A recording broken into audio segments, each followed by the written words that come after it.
He was only 20 when the night shattered around him, running barefoot through broken glass, chased by the voice of a father who wanted to erase him. In the storm, he stumbled into the arms of a stranger twice his age, a man with shadows of his own. Between them sparked something forbidden flannel over bare skin, breath too close, touches that burned more than the fire itself. But safety twisted into danger when a secret video appeared, proof that could destroy them both. Blackmail, threats, a car waiting in the dark, and a kiss born of fury that broke them instead of binding them. He chose to stay, Ethan chose to push him away, and the silence left behind hurt louder than any scream. Yet in the final frame, one question still cuts through the storm. Was this good, bye forever, or just the beginning of something neither of them can escape? The glass slipped from my hand and shattered on the kitchen floor. I didn't even hear it full, just the crack, the sting in my ears, the sting in my chest. What I did hear was my father's voice drifting from the next room, calm, controlled, cruel. "They'll take him Monday," he said, low into the phone. Conversion, intensive, my body locked, the air left me like I'd been punched. He wasn't bluffing this time. He meant it. I staggered backward, bare feet crunching on shards. A sting of blood spread warm against the tile, but I didn't care. My father's words were louder than pain, head always preached with knives disguised as scripture. At dinner, head cut with silence, in church, head slice with prayer. He never needed fists. His weapon was shame. He could strip me down with a single sigh, and he had. For years, "Why do you walk like that, Noah? Why do you talk so soft? Why do you tempt?" I heard those questions even when he wasn't in the room. I felt them in my shoulders, in the way I bent myself smaller just to survive. He wore black every day, like mourning. I thought he mourned me. My throat tightened. The phone call wasn't an idle threat. He was going to erase me, ship me off to a place that would scorch away everything he couldn't control. My heart tore through my ribs. My hands shook, the shards dug deeper as I moved, grabbing my old backpack, the hoodie ID slept in, the wrinkled shirt stuffed in the corner. I pulled out the emergency cash, ID hidden under the mattress for months. Maybe I'd always known this night would come. The front door groaned when I opened it. For a second, I thought the sound itself would drag him out, make him appear in the hallway with that hollow stare. But he didn't come. I ran. The night slammed me humid, wet, smelling like iron. The yard blurred, the porch light flickered out behind me, and then I was through the gate. Past the hole he once made me dig to bury my weakness. Past the church he loved more than his own son. My phone buzzed in my pocket. His name lit the screen like a curse. I didn't answer. I couldn't. I cut across the field, lungs on fire, gravel tearing my soles. My vision smeared with tears I refused to let fall. Headlights sliced the dark ahead, and for a second I thought about throwing myself into their path. Better broken bones than Monday, better a hospital than his basement. Instead, I veered left into shadows. That's when I saw it. The barn rose in the fog like a wrecked door, crooked, roof caved on one side, the inside black as a throat. Chains hung from beams, swaying gently in the wind. The air smelled of rust and wet hay. I slipped inside, pressing my back against the wood. My breath rasped so loud it felt like it would give me away. My chest heaved, my ankle throbbed, blood traced the inside of my heel. I whispered into the dark, "Just 1 minute, please, just one," then boots heavy, slow, coming closer.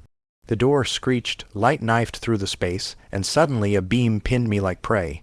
"Who the hell are you?" a voice asked. Low, steady, dangerous, I froze, hand half raised, blood dripping to the dirt. My lips trembled. "Don't please," I croaked. The light dropped to my foot, to the blood smeared on my skin. "You're bleeding," the man said. He stepped inside. Taller than me, shoulders heavy under a flannel, beard shadowed and wet from the rain, eyes sharp, unreadable. I couldn't breathe, couldn't move. The night behind me was death.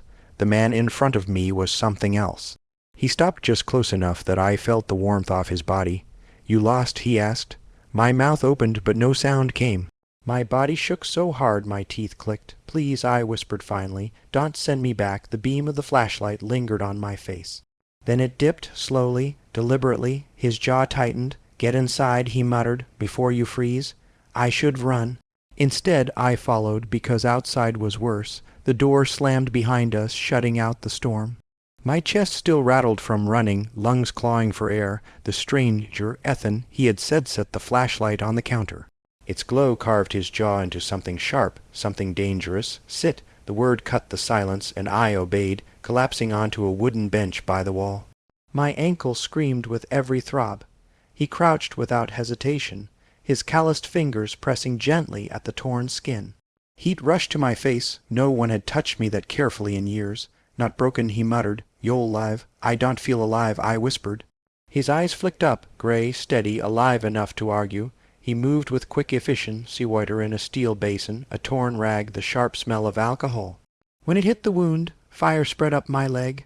I jerked. Hold still. I can't, you can. You already survived worse. The words startled me. How could he know? But he was already wrapping the cut, his rough hands steady, deliberate. He finished with a strip of tape and pulled me upright. Kitchen, he said. You're shaking. The house was small, dim, filled with the scent of old wood and rain. He set me at a scarred table, slid a steaming mug toward me. Honey swirled in the tea. Drink. I obeyed. Sweetness coated my tongue. My body remembered warmth. You got people looking for you, he asked. My father. He tilted his head. That trouble, I laughed bitterly. He calls it love. Something flinched across Ethan's expression. He didn't press. Instead, he reached behind him, tugged a flannel shirt from a hook, and tossed it onto the table. You'll freeze in that hoodie. Change. I hesitated. Ill turn around. He faced the sink, shoulders broad, unmoving. I pulled off the wet fabric, skin prickling in the cold, and slipped into the flannel. It hung loose, heavy, smelling faintly of cedar and smoke. It felt like wearing safety I didn't deserve. Better, he said, without looking. Then headlights flashed against the window. My heart stopped. Ethan's hand twitched toward the light switch and killed it instantly. The room drowned in dark. Knock, slow, heavy, 3 times. Ethan moved to the door. I heard the bolt slide, the wood creak. A man's voice floated in, polite, practiced. Evening, got a call about someone trespassing. Young. Seen anybody? Plenty of shadows moving in this storm. Ethan answered, calm, almost bored. Mind if I look around? You got a warrant. Silence. Shoes scraping gravel. No, sir. Then keep driving. The footsteps retreated. Tires crunched over wet stone. The car rolled away. Ethan shut the door, clicked the light back on. His eyes caught mine across the room. Something unspoken burned their warning, promise. I couldn't tell. You're staying, he said. You don't even know me. You're 20, bleeding, nowhere to go. That's enough. I swallowed. 19 last month. One side of his mouth lifted, not a smile, just an acknowledgement. Happy late birthday, kid. He handed me a blanket from the back of the couch. His fingers brushed mine, brief, electric, my breath caught. Neither of us moved for a moment. Then he stepped back, gaze sharp again. Guest rooms down the hall, shower across from it. Locked the door from the inside. Why? His jaw flexed. Because sometimes people don't knock. I carried the blanket down the narrow hall. The door clicked shut behind me. My hands shook as I slid the latch. On the nightstand, beside a lamp, sat a lighter black metal, scratched.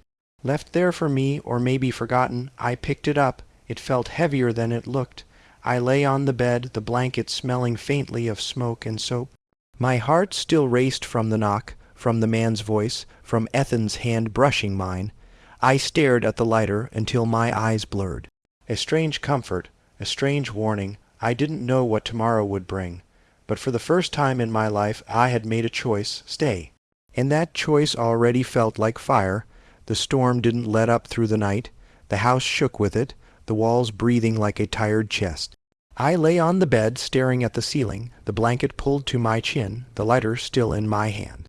My body was exhausted, but my mind refused sleep.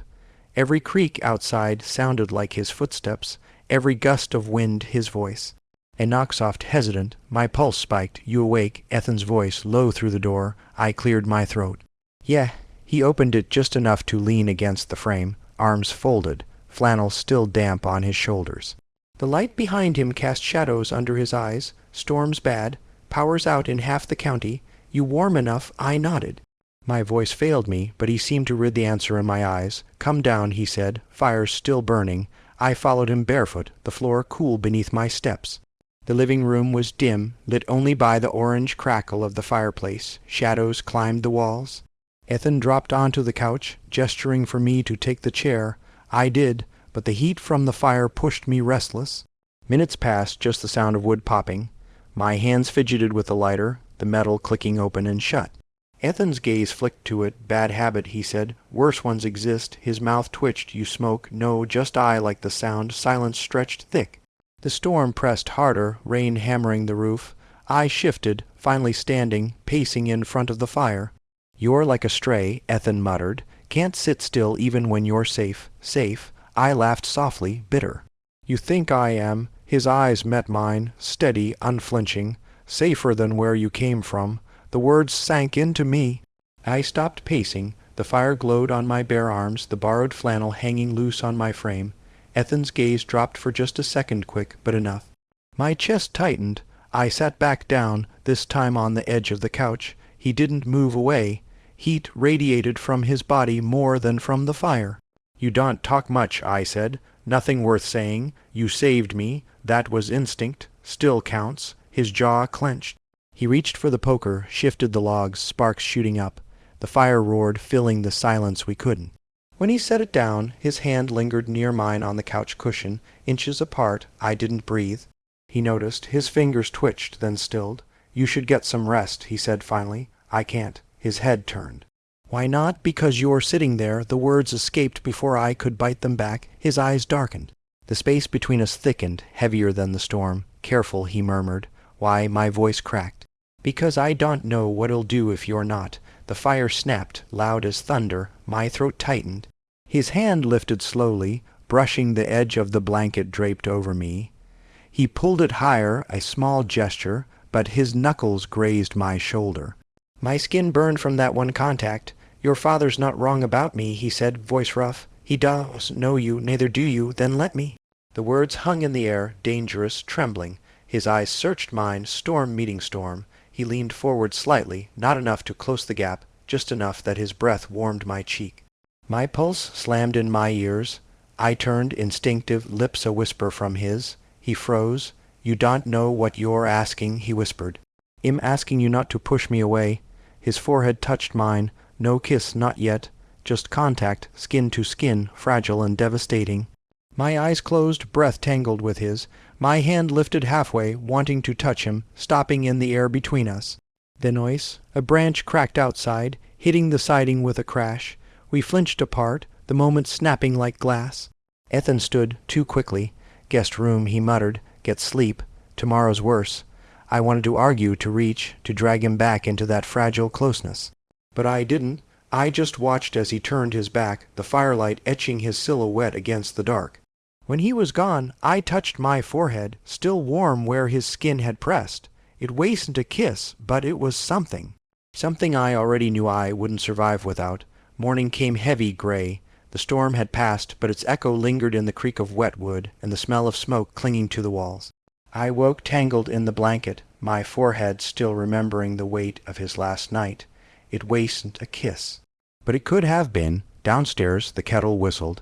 Ethan moved in the kitchen with that same careful rhythm boots heavy on the floor, dishes set down like punctuation. I sat at the table across from him, clutching the mug he slid toward me. For a second, it almost felt ordinary.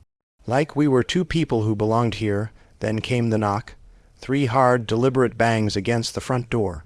Ethan froze mid. Sip. My chest collapsed. He set the mug down, walked to the window, pulled the curtain just an inch. His jaw hardened. It's him. My blood turned to ice. The door opened a crack.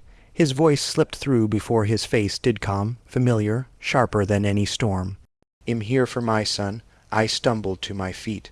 My father filled the doorway in his black suit, collar buttoned high, Bible under his arm. His eyes didn't rage. They didn't even question. They just looked at me with polished disappointment, the kind honed over years. You left a note, he said. You said you were sorry. My throat burned. I lied. His gaze didn't flicker. You're coming home. Ethan stepped between us, broad shoulders blocking the entry. He's not property. My father's lips curled into something almost like pity. And you've taken advantage of a vulnerable boy. That's a crime. Ethan's fists clenched at his sides. Nothing happened, but you wanted it to, my father said smoothly, as if it were scripture. The air shattered. Ethan's body stiffened beside me. His eyes met mine for a split second, guilt, fury, fear all tangled. That's not true, I choked. My father tilted his head, voice soft but poisonous. Isn't it? He lets you wear his clothes. He keeps you here, and you're young enough to mistake his need for your salvation. Stop, I begged. Ethan snapped, then stepping forward, his voice a growl. Get out. But the damage was done. My father's words burrowed deep. I felt them like chains, even as Ethan slammed the door shut and locked it. The silence that followed was unbearable. I turned to him, his chest heaved, jaw tight, eyes refusing to meet mine. You believe him, I whispered. Ethan's silence was answer enough. I came here because I had nowhere else, I said. Because you let me. His voice broke through finally, low and ragged. Maybe I shouldn't have. The words cut sharper than anything my father had said. You don't mean that? His hand slammed against the counter, the sound making me flinch. I do? You think I don't hear what they'll say, that I won't be the monster in their story. I should have walked away the moment you bled into my hands. My chest cracked open. And you would have left me to die. He turned then, eyes fierce, face close enough I felt his breath. Better than this, the air between us was electric, violent. I didn't know if I wanted to hit him or hold him. Say it, I hissed. Say you don't want me here. He shook his head once, eyes dropping to my mouth, then back to my eyes. His voice broke on the words, I can't. The silence burned. We were inches apart, our breaths colliding, our bodies trembling with everything unsaid. His forehead nearly touched mine again. Almost then he stepped back. You need to go, he said. My stomach dropped. Where? Anywhere that isn't here. I shook my head. You don't get to decide that. The tension snapped. My hand hit the mug, knocking it to the floor. Porcelain shattered, coffee soaking into the wood. The sound was final. Like a verdict, neither of us moved to clean it. He opened the door, still breathing hard. Go before I change my mind. I stared at him, throat raw, eyes burning. My father's shadow still lingered outside, even if Head walked away. And now Ethan was pushing me there too. You looked at me like I mattered, I whispered, and now you want me gone. His jaw tightened. That's the problem. I walked past him, through the doorway, into the cold air. My feet splashed in the puddles, still clinging to the ground. Behind me, the door slammed shut. I didn't turn back. But I carried the sound with me like a wound. The rain had thinned to a mist, but the night still clung to me like a curse. My father's voice echoed in my head, Ethan's words echoing harder. Maybe I shouldn't have. I ran until my lungs tore open, until the world blurred, until my bare feet carried me into streets I didn't know. Downtown was quiet at this hour. A diner flickered with neon half dead. I pressed against its side, shaking, the cold eating through Ethan's flannel still wrapped around me. I wanted to burn it, rip it, anything to stop smelling him, but I couldn't. My phone buzzed, unknown number. I opened it without thinking. A video, grainy but clear enough. Me, stepping out of Ethan's bathroom, shirtless, hair wet, his flannel draped on my shoulders. Ethan's hand in the frame, passing me a towel, no words, no sound, just timing, just enough to look like proof. The text below, 48 hours, end it, or we go public. My stomach dropped, the world tilted. I pressed against the diner wall, gagging on air. My father's shadow wastes. Dinathi wanted more. Someone out there wanted me ruined, and Ethan with me. I staggered down the alley, lights blurred, my knees buckled. That's when the headlights came too fast, too close. Tires screeched. A car skidded sideways, blocking the alley's mouth. The door opened. A man stepped out all, suit clinging wet, expression sharp. You know, his voice was too calm. I froze. You're in the wrong place, he said, stepping closer. Your father's worried. It wasted my father's tone. This was different, paid, cold. I backed away. My heel slammed brick. No way out. He reached for my arm. Let's go. Don't touch me, I spat, voice trembling. He smiled without warmth. You don't get to choose. Then a horn blared, tires roared. Another set of headlights cut the alley. A truck swerved in, blocking him. Ethan, the man cursed, stepping back as Ethan leapt out. Fists already tight. Step away, Ethan growled. The man smirked. This your boy, brave, keeping him out here where everyone can see. Ethan didn't flinch. Last chance, a pause. The man studied him, then me. His eyes promised return. Then he slid back into his car, tires spitting gravel as he disappeared. I collapsed against the wall. My body wouldn't stop shaking. Ethan was suddenly there, crouched, his hands gripping my arms. Are you hurt? My throat closed. I shook my head, but tears blurred my sight anyway. "Got him it, Noah," he muttered.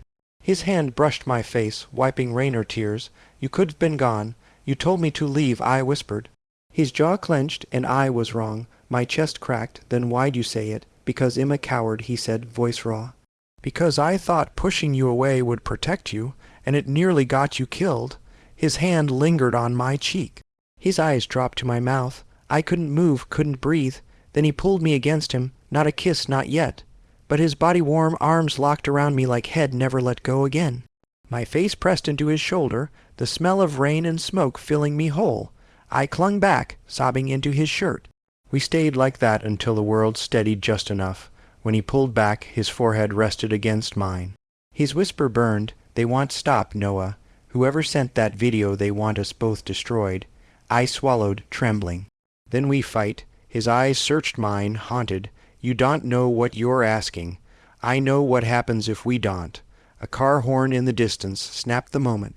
Ethan glanced over his shoulder, scanning the shadows. "We can't stay here." He half carried me into the truck, slammed the door, and drove fast, his jaw iron.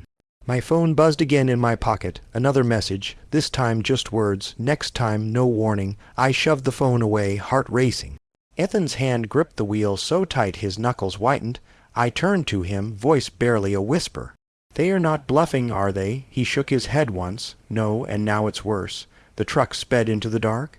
His face was stone, but his hand trembled on the gearshift. He caught me watching and let it rest on my knee, steadying himself. The storm outside was gone, but the one between us had only begun. The truck's engine growled beneath us, tires hissing on wet pavement. Ethan's knuckles were white on the wheel, his jaw carved in stone. I sat curled against the door, phone buzzing in my pocket like a pulse I didn't want to feel. "Read it," Ethan said finally. I shook my head. "Read it." His voice cracked like a whip. My fingers trembled as I unlocked the screen. Another message, this time a single photo. Ethan's porch, the front door splintered. Someone had been there. Someone watching. My chest caved in. "They know where you live. They always did," he muttered. His calm scared me more than the threat. When we finally pulled into the garage behind his house, he killed the engine, sat in silence. The rain ticked against the roof like seconds counting down. Then he turned, eyes burning into me. "This is over." I flinched. "What? You can't stay here. They want stop until one of us breaks, and I'm not letting it be you." "You think sending me away fixes it?" I snapped. "They already have me, Ethan.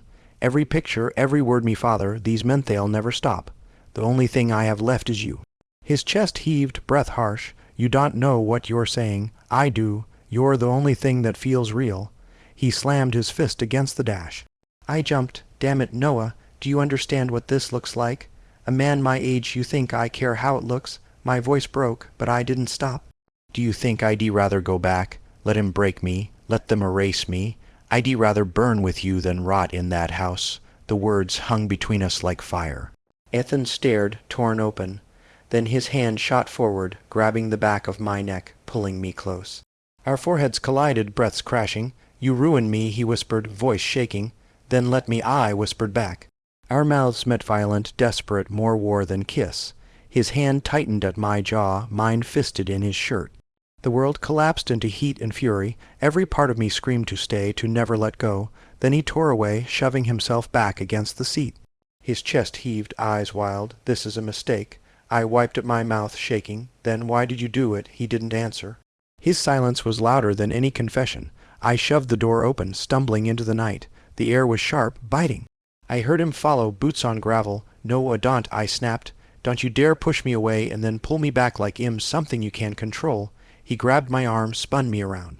"I'm trying to save you." "From what?" I shouted, tears burning. "From me, from wanting you, or from the fact that you want me too." His grip loosened, but his eyes never did. I wish I didn't. The words gutted me. "You looked at me like I mattered," I whispered. "Like I was more than his broken son. And now you want to take that back." He swallowed hard.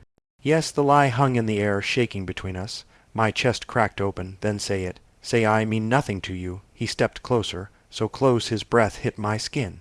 His lips trembled with the words he couldn't say. Finally, he choked it out. "You mean too much." I broke then, fists slamming into his chest. Not to hurt, but because I didn't know where else to put the fire inside me. He caught my wrists, pulled me in again, mouths almost touching. but this time it wasn't fury, it was surrender. "I can't keep you," he whispered, then don't. "Just keep tonight." For a heartbeat the world stilled. His forehead pressed against mine once more, eyes shut, body shaking. Then he let go. "Leave, Noah, before I can't let you go." The garage swallowed me in silence. I stumbled backward, vision blurred, chest hollow. He stayed rooted, a shadow in the dim light, his face carved in pain he wouldn't show me. I turned and walked into the rain, my body trembling, my lips still burning with the kiss that was never supposed to happen. Behind me the door slammed, and I knew this time it wasn't anger. It was survival. I walked until the rain turned to mist, until the sound of the truck engine faded into nothing. Every step felt like walking barefoot on glass, but I didn't stop. I couldn't. If I turned back, I'd break apart. By dawn I reached the edge of town. The diner neon flickered again, the same one I'd hidden behind the night before. This time I didn't stop. I slid into a booth, ordered coffee I couldn't taste, and stared at the window until the glass fogged with my breath. Ethan's flannel still clung to me, heavy with smoke and cedar. I should have left it behind, but I couldn't peel it off. It was the only proof I hadn't dreamed him. My phone buzzed again, another message. I didn't open it. I slid it face down on the table, hand pressed over it like I could smother the world with my palm. Across the diner a man glanced at me, too long, too curious. My chest locked. For a second I thought it was one of them. But he just turned back to his plate. Still, I couldn't breathe until he left. The waitress poured me more coffee. "You waiting on someone?" I almost laughed. Maybe, but the booth stayed empty. The door stayed closed. Ethan didn't come. Hours passed. I finally stood, dropped a crumpled bill on the table, and walked out. The street was alive, no cars, voices, the ordinary rhythm of people who hadn't bled in alleys or kissed someone like it might kill them. I walked until my legs gave up, found a bus stop, sat. The bench was cold, metal digging through me. From where I sat, I could see the road stretch both ways back to him, forward to nowhere. I imagined him in that garage, forehead in his hands, lighter still on the nightstand, the house too quiet. I imagined him convincing himself I was better off gone. The bus pulled up. Doors hissed open. The driver barely looked at me. I didn't move. My fingers dug into the flannel on my chest. If he turned that corner right now, if he said my name, I'd run back, no matter the cost. But the street stayed empty, the doors closed, the bus pulled away, leaving me in silence. I whispered into the cold air, words I'd never say loud enough for him to hear. "I'm still here, even if you're not." And then I stood, walking nowhere, carrying him with me like a wound that wouldn't heal.